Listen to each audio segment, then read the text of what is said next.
toutes et à tous, bienvenue dans l'école du futur, j'espère que vous allez bien.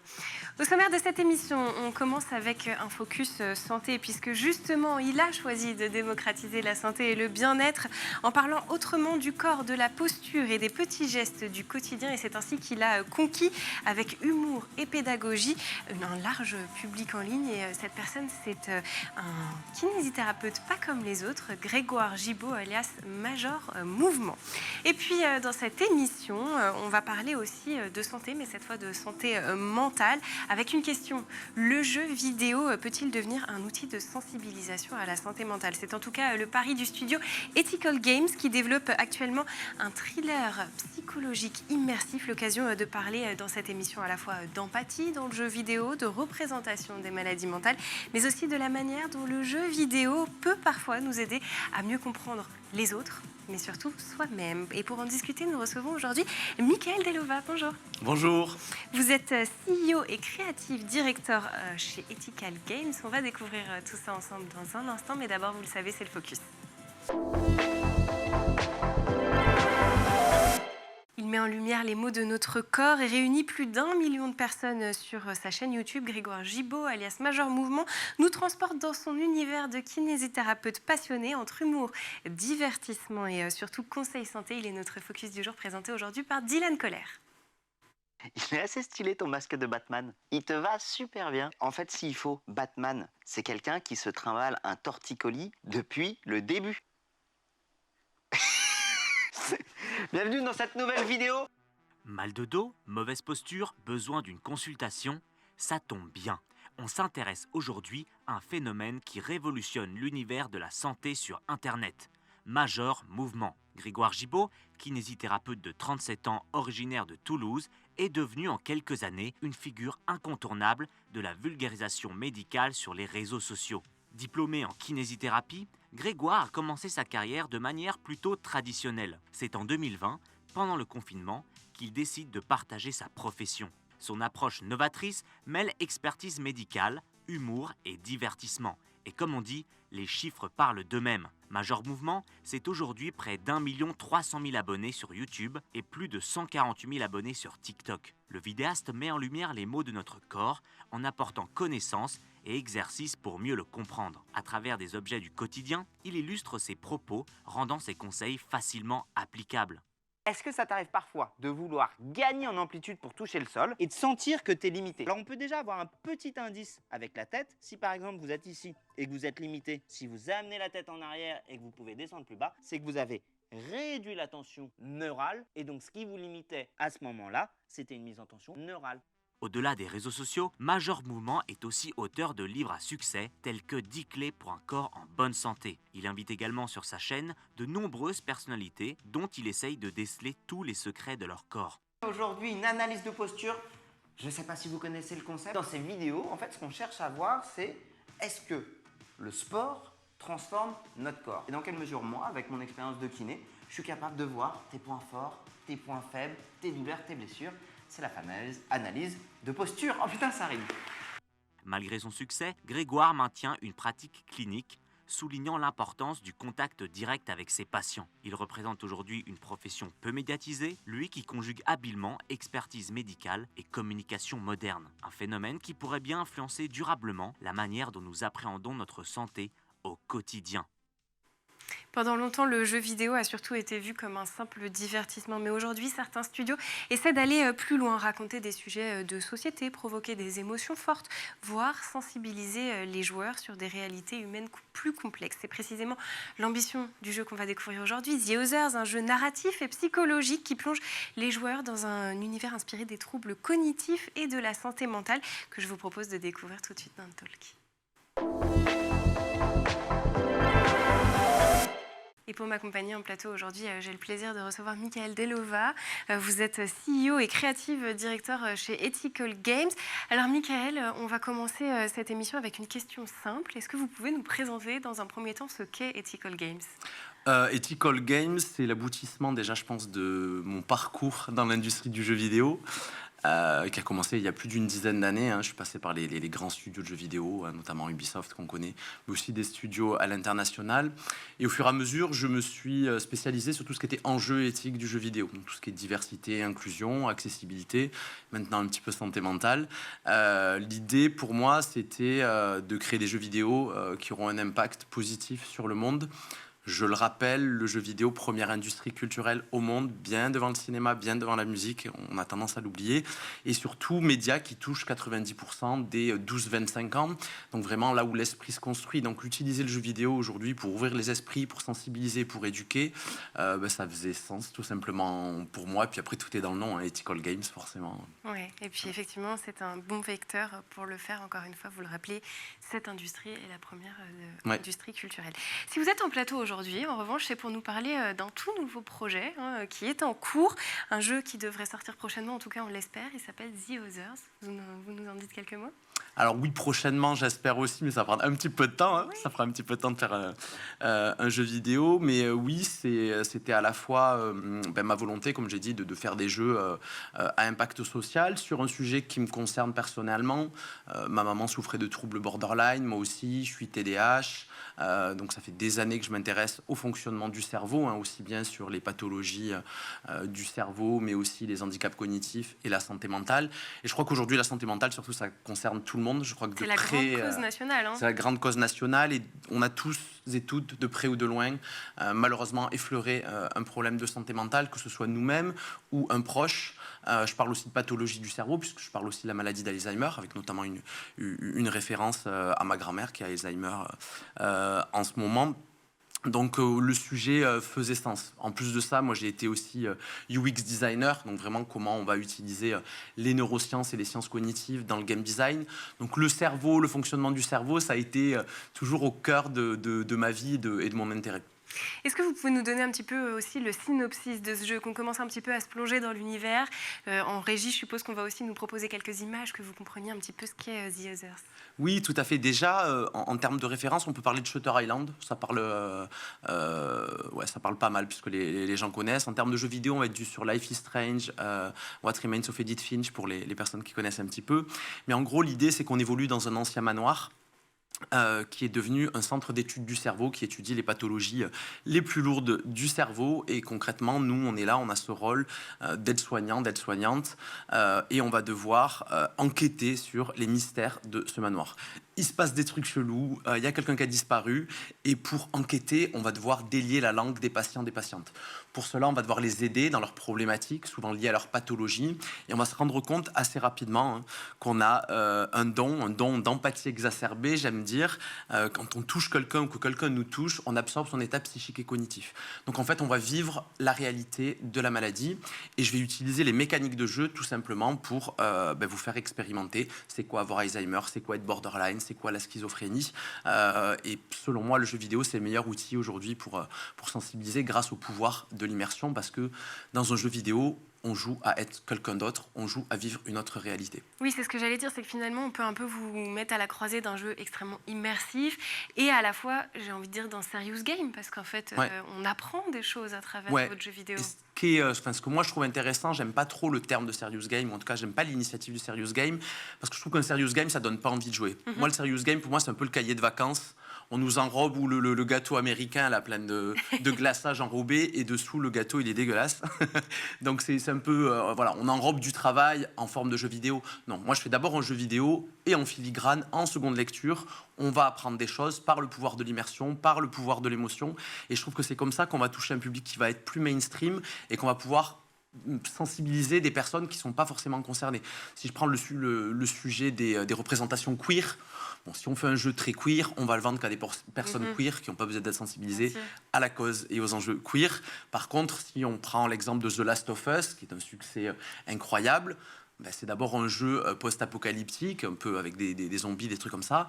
Et en seconde lecture, oui, il s'avère que l'héroïne est lesbienne. Et je trouve que c'est comme ça, en fait, qu'on va sensibiliser, y mettre la petite graine, en proposant du contenu, entre guillemets, mainstream, mais avec en seconde lecture des sujets importants. Et en même temps, je me pose la question, est-ce qu'aujourd'hui, il y a quand même une demande de la part des joueurs, justement, d'avoir des expériences plus inclusives, plus immersives sur des sujets sensibles comme cela ? Aujourd'hui, on se rend compte qu'il y a énormément de personnes queer, de femmes, de personnes racisées qui jouent aux jeux vidéo. Les chiffres montrent que la moitié des femmes jouent aux jeux vidéo, donc autant que les hommes. Pas forcément les mêmes jeux, mais en fait, tous les jeux vidéo se valent, selon moi. Le jeu vidéo, c'est avant tout pouvoir penser à autre chose pendant quelques minutes, quelques heures, et oublier les soucis de la réalité grâce au virtuel. Donc, on joue à Candy Crush ou à Call of Duty, pour moi, c'est pareil. Donc, aujourd'hui, on se rend compte que les femmes jouent autant. Est-ce que les femmes sont aussi bien représentées que les hommes dans les jeux vidéo? Pas encore. Les personnes queer non plus, les personnes racisées non plus. Donc je lutte depuis des années dans les gros studios, mais c'est des grosses machines, donc c'est très compliqué, pour faire avancer aussi ces sujets-là, et ça fera partie de certains des sujets de The Others. Mais voilà, j'ai décidé de le faire de mes propres ailes pour pouvoir le faire comme j'avais envie de le faire, et surtout montrer qu'on peut faire un vrai jeu vidéo intelligent et faire avancer des causes. Justement, quand vous parlez notamment de la question de la mixité, on le sait, quand Nintendo a sorti les premières consoles, effectivement, c'était des jeux vraiment destinés aux garçons, et c'est que bien plus tard qu'ils ont commencé à comprendre que les filles avaient aussi leur place avec ce type de jeu. Est-ce qu'aujourd'hui, mine de rien, le secteur du jeu vidéo a quand même évolué? Je ne parle pas que de la mixité, là je parle justement des problématiques de représentation, de mixité. Est-ce que toutes ces questions-là, aujourd'hui, les studios les prennent quand même en considération? Ça évolue doucement, et l'exemple de Nintendo est génial parce que la première console portable, elle s'appelle la Game Boy, donc un jeu pour garçons. Donc c'est quand même assez révélateur, et tout le marketing au début des années 80 était axé sur les garçons qui jouent aux jeux vidéo. Aujourd'hui, ça évolue, mais ça évolue doucement, ça évolue pas aussi vite que les séries, pas aussi vite que le cinéma. Pourtant, il y a dans l'industrie des personnes queer, des femmes, des personnes racisées, mais pas sur tous les métiers. Aujourd'hui, sur les métiers techniques, c'est beaucoup d'hommes, et on reste malgré tout sur une industrie dirigée par des hommes blancs, hétéros, cisgenres, valides, et forcément, voilà, les choses avancent beaucoup moins vite. Après, oui, il y a des efforts, mais c'est encore compliqué. Par exemple, il n'existe pas encore aujourd'hui, donc on est en 2026, un homme héros d'un jeu vidéo AAA solo ouvertement gay, écrit dans sa backstory comme gay. Ça n'existe pas. On a une femme lesbienne grâce à Ellie de The Last of Us, parce que ça passe encore un peu mieux. Mais un homme gay capable de sauver le monde dans un jeu vidéo, ça n'existe pas encore. Bon, ça sera peut-être votre prochain projet, qui sait. Peut-être, on verra après The Others. Parce que bon, je dis ça, mais j'ai pas fait un héros gay dans mon jeu. Mais moi, mon personnage est non-genré. À la fois. Ouais, et puis j'ai fait le choix de faire un personnage non-genré, et tout le monde peut s'y retrouver et être dans la peau du personnage principal. Ouais. Vous, est-ce que le jeu vidéo, avant d'en créer, est-ce que vous, le jeu vidéo, vous a peut-être aidé à comprendre certaines de vos émotions, à traverser des périodes de votre vie ? Oui, clairement, et mes ambitions, elles viennent de là aujourd'hui. C'est à la fois rendre l'appareil pour ce que le jeu vidéo a été pour moi, c'est-à-dire un refuge, un exutoire. J'ai grandi dans une famille dysfonctionnelle, une enfance assez malheureuse, et le jeu vidéo, c'était mon exutoire et mon refuge. Ce que je veux faire aujourd'hui, c'est créer un refuge, proposer un refuge, mais pour tout un chacun, peu importe son genre, sa culture, et surtout sensibiliser sur des sujets dont on ne parle pas assez.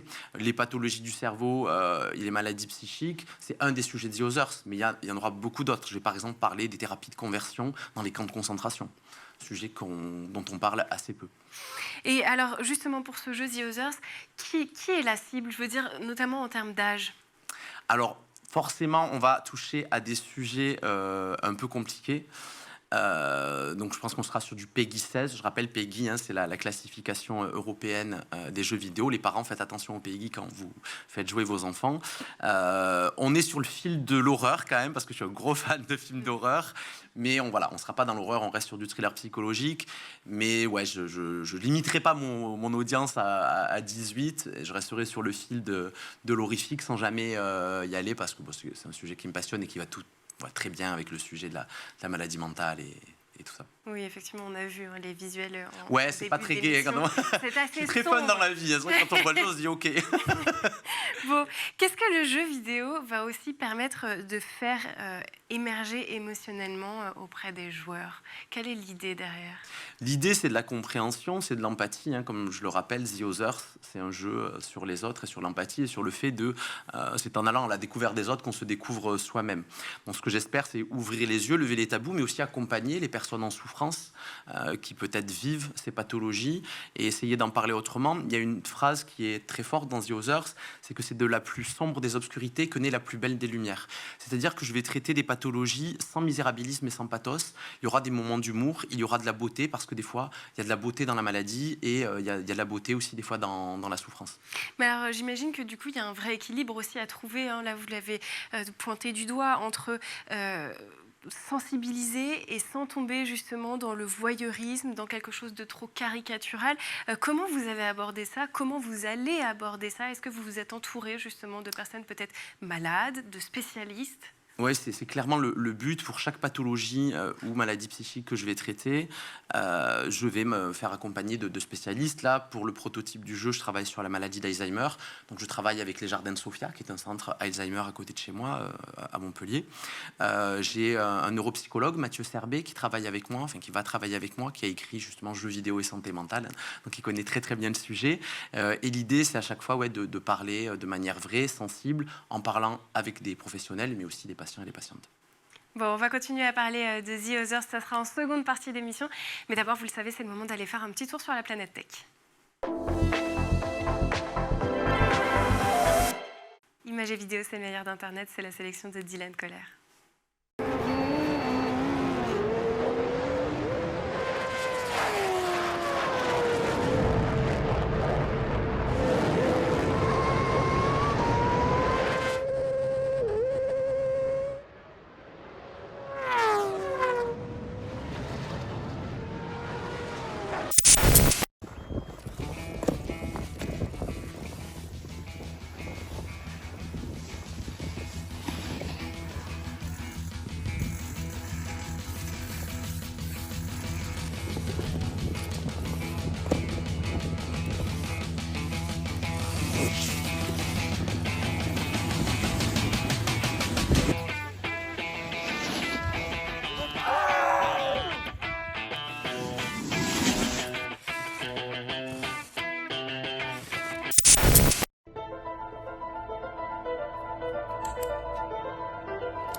好，开始了。看这个已经够苦了吧？嗯，但哇是你看，塞，我的妈呀！好，开始了。看这个已经够苦了吧？嗯，但哇是你塞，看，我。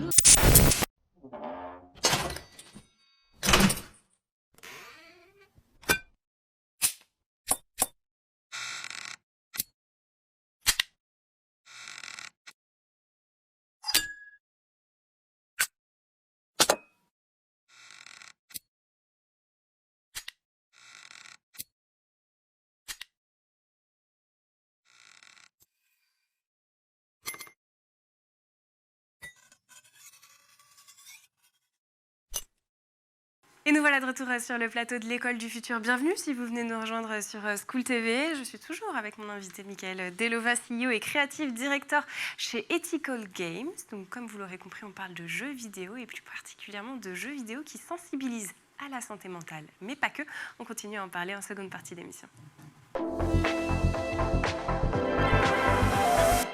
Bon, Michael, avant de continuer à parler de The Others, je reviens sur une petite question un petit peu généraliste. C'est que le fait que finalement, les jeux vidéo subissent encore parfois une image un petit peu geek, le fait que ça isole, qu'on reste derrière son écran pendant des heures, voilà. Mais pourtant, ils peuvent devenir aussi de véritables vecteurs d'espaces émotionnels ou sociaux. Ça, c'est ce que vous cherchez à développer. Oui, puis on s'est rendu compte que ça développait énormément de compétences. Ça aide beaucoup de personnes isolées.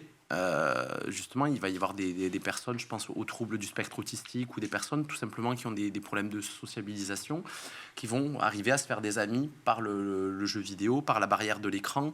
Ça développe les temps de réactivité. On s'est rendu compte que ça pouvait développer le leadership. On parle beaucoup d'addiction aux jeux vidéo. Dans n'importe quelle addiction, le problème, c'est pas le sujet de l'addiction, c'est le problème de fond. Pourquoi mon enfant est addict aux jeux vidéo? De la même manière que pourquoi mon enfant est addict à autre chose. Donc, on aime bien diaboliser le jeu vidéo. Il faut un bouc émissaire. Pendant des années, on accusait les films d'horreur dans les années 80. Maintenant, c'est le jeu vidéo. Ça permet de noyer le poisson et de pas chercher quel est le problème de fond. Donc, bien sûr qu'il faut être attentif à une addiction chez un enfant, mais il faut surtout chercher d'où vient l'addiction. Et c'est sûrement pas le jeu vidéo. Le problème. Ouais. La santé mentale, donc, comme on l'a dit, qui est la grande cause nationale de cette année, c'est devenu un sujet beaucoup plus visible ces dernières années, notamment chez les jeunes. Le jeu vidéo, c'est aussi une manière de s'adresser à eux pour encore plus les sensibiliser à cette question. Oui, bien sûr, je pense que ça permet effectivement de lever le tabou, d'ouvrir le débat. Alors après, j'invente rien, il y a déjà eu des jeux qui ont traité de santé mentale. Je pense à Hellblade, qui parle de schizophrénie, notamment. Et il y a plein de jeux intelligents. Ce qu'il faut que les gens comprennent, c'est que si on n'a pas la culture du jeu vidéo, on peut penser que les jeux vidéo, c'est simplement Call of Duty, GTA et Fortnite. Et non, il y a tout un catalogue de jeux vidéo incroyables qui traitent de plein de sujets hyper intéressants, qui traitent du deuil, qui traitent d'écologie, de santé mentale, des jeux narratifs ou pas, d'ailleurs. Et il faut s'ouvrir à cette culture-là qui est immense et qui est très très riche. Et en plus, en France, on a un bel écosystème du jeu vidéo avec des très très belles productions. Donc voilà, c'est juste qu'il faut se renseigner et pas répéter bêtement ce qu'on entend à la télé parfois, quoi. Mais pas sur ce plateau, en tout cas pas aujourd'hui, ça c'est certain. Quels sont les troubles qui sont abordés dans The Others? Vous nous avez dit donc qu'il va y avoir la schizophrénie, c'est ça? Alors schizophrénie, c'est pas sûr. Aujourd'hui, ce qui a été validé, enfin ceux sur lesquels je travaille, on a Alzheimer. Ça fait partie du sujet du proto parce que c'est celui qui est le plus avancé dans mon travail. On va parler de PTSD, je sais plus ce que c'est en français. Bref, c'est post-traumatique. Voilà, on l'entend souvent en anglais. Syndrome post-traumatique. Ouais, voilà. L'aphasie aussi, ça c'est le même personnage qui est notamment un vieux monsieur en fauteuil roulant où on va devoir naviguer et voyager dans sa mémoire et on va découvrir que c'est un ancien déporté des camps de concentration. Et ensuite, pour le reste des pathologies, j'attends de voir avec mes équipes. Ce que je veux pas faire, c'est être une espèce de directeur créatif qui a tout décidé à l'avance. Je veux que le choix de la pathologie se fasse avec mes équipes, avec la narration, avec le game design, avec les experts, parce que chacun et chacune, on trouve un intérêt à traiter cette pathologie-là. Et justement, vous allez utiliser sur la forme le paranormal, on l'a dit, le thriller psychologique, pour parler de sujets qui sont finalement très réels. Pourquoi avoir fait ce choix? Parce que déjà, il y a un côté affection. Vous aimez cet univers, totalement. Mais il y a peut-être aussi d'autres raisons. Ouais, tout se justifiera quand on comprendra la fin du jeu. L'idée, c'est de jouer à la fois sur les codes du jeu vidéo. Il y aura énormément de références à l'univers du jeu vidéo. Il y a plein d'autres jeux, parce que moi, c'est aussi ma déclaration d'amour aux jeux vidéo, mais aussi au cinéma que j'affectionne. Donc, ce côté paranormal, j'avais envie de le faire. Et en plus, ça va se justifier dans ce que j'ai envie de faire derrière. Et puis, pour qu'il y ait du mystère et pour qu'on brouille un petit peu les pistes, c'est pas mal d'avoir plusieurs événements paranormaux, on va dire. Bon, Michael, au tout début du jeu vidéo, on devra passer un test psychologique quand on arrive dans ce manoir. Ici, est-ce qu'on est sur quelque chose qui tient uniquement du jeu, ou est-ce que finalement ce test il va vraiment révéler quelque chose des joueurs? Alors en fait, c'est pas vraiment un test psychologique, je déguise ça sous forme de test psychologique, qui est en fait un prétexte pour voir si vous êtes en capacité de vous occuper de patients avec des pathologies lourdes. Et en fait, ce sera un prétexte pour paramétrer l'accessibilité. Donc aujourd'hui, l'accessibilité, c'est vraiment tous les paramètres qui vont permettre de rendre le jeu accessible aux personnes en situation de handicap ou de proposer des alternatives. Moi, aujourd'hui, je veux créer une expérience immersive et diégétique de l'accessibilité, pas avoir simplement des options au fin fond de menu qui te rappellent que, et toi, l'handicapé, on a prévu des options pour que tu puisse jouer comme toutes les autres personnes. Donc l'idée, c'est de vraiment créer créer quelque chose de narratif qui seront des questions pour paramétrer l'accessibilité, que ce soit sur l'audition, la vision, des choses comme ça, et de créer quelque chose en lien déjà avec le jeu et de narratif et de diégétique intégré dans l'immersion. Oui, vous restez vraiment finalement dans votre lignée d'un jeu Ouais. inclusif, à la fois dans le De A à narratif Z, et à la ouais. fois dans le... Je fais tout ce qu'on fonctionnement m'a du pas jeu. laissé faire dans les gros studios, je vais le faire pour mon jeu, parce que c'est des idées que j'ai proposées dans des gros studios, sur des gros jeux qui coûtaient pas beaucoup plus de ressources. Mais voilà, même dans une industrie d'innovation, des fois quand on est un peu trop innovant, ça passe bloque. pas. Ouais. Bon, en espérant qu'une fois que The Others sortira, ça inspirera peut-être d'autres J'espère. grands studios. Ce qui est intéressant, c'est que finalement, donc, vous jouez énormément sur l'immersion, on l'a dit pour ce jeu, mais c'est pas uniquement pour divertir, c'est presque finalement un outil de compréhension humaine, c'est bien ça? Oui, clairement, ouais, on est sur ça. En fait, j'utilise une approche de game design qui s'appelle la rhétorique procédurale. La rhétorique procédurale, on appelle ça aussi le discours des mécaniques. En gros, c'est une théorie qui raconte qu'une mécanique de jeu, une interaction, elle crée chez le joueur et chez la joueuse une émotion, une réaction. Et qu'en fait, par la mécanique de jeu, on va transmettre des messages inconscients, des émotions inconscientes. Et c'est comment utiliser cette approche-là, faire des mécaniques de jeu intelligentes qui vont impacter les joueurs et les joueuses. Je peux vous donner un exemple parce que c'est peut-être pas très clair. J'ai travaillé sur un jeu qui parlait de déshumanisation et de prédéterminisme, par exemple. J'ai décidé que quand on créait le personnage, on ne pouvait pas nommer son personnage. Un code d'identification nous était affilié.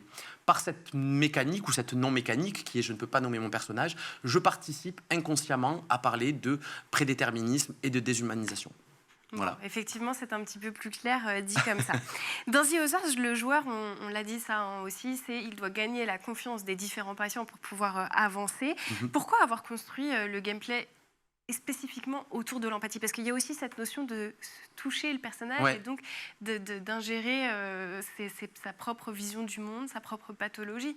On est vraiment sur l'empathie à 100%. Clairement, parce que s'il y avait un petit peu plus d'empathie dans le monde, je pense que le monde se porterait mieux. Moi, je suis quelqu'un de très empathique, de très bienveillant. Déjà, de par mon syndrome borderline, nous sommes des personnes qui vivons les émotions beaucoup plus fortes. Et puis, c'est aussi ma personnalité. On l'aura compris, The Others est hyper personnel. Comme jeu, c'est peut-être pour ça que je suis tout seul pour l'instant, qu'il n'y a toujours pas d'associé. Mais je parle de toutes les choses qui me tiennent à cœur en tant qu'humain et aussi que game designer, en fait. Qu'est-ce que vous aimeriez que les joueurs ressentent et surtout retiennent de votre jeu à l'issue de la quête? Beaucoup d'émotions, j'espère des pleurs, des rires et effectivement qu'on prenne conscience de l'importance de l'empathie et de la compréhension de l'autre. Et tout ça devrait être prévu pour quand? Pas tout de suite. Ou pas de suite. Là, vous en êtes où? Là, je suis en préconception. J'ai eu un peu de financement. Là, je suis en travail de préconception. Là, je travaille sur le prototype, ce qui va être un prototype. Donc, c'est un extrait jouable du jeu qui permet d'aller présenter un petit peu le jeu à de potentiels investisseurs ou éditeurs pour aller chercher des sous, le nerf de la guerre. Donc voilà, là, je suis dans là. Donc après, tout ce qui est subvention, tout ce qui est aide financière est bon à prendre. Ça veut dire encore quelques années à passer? Quelques années. Et après, sur le jeu, on serait sur 3-4 ans de développement, je pense.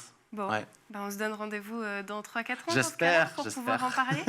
Merci beaucoup, Michael Delova, d'avoir été avec nous. Je le rappelle, vous êtes CEO et Creative Director chez Ethical Games. Et le jeu dont on a parlé tout au long de cette émission, c'est The Others. Et si vous voulez le soutenir, écoutez, vous n'avez qu'à contacter Michael. Merci aussi aux équipes en régie et à Lilian Brémond d'avoir produit cette émission. Merci aussi à Lola Ekanauer pour la mise en beauté. Et surtout, merci à vous de nous avoir suivis. Je vous souhaite un excellent week-end et nous, on se retrouve lundi. D'ici là, portez-vous bien.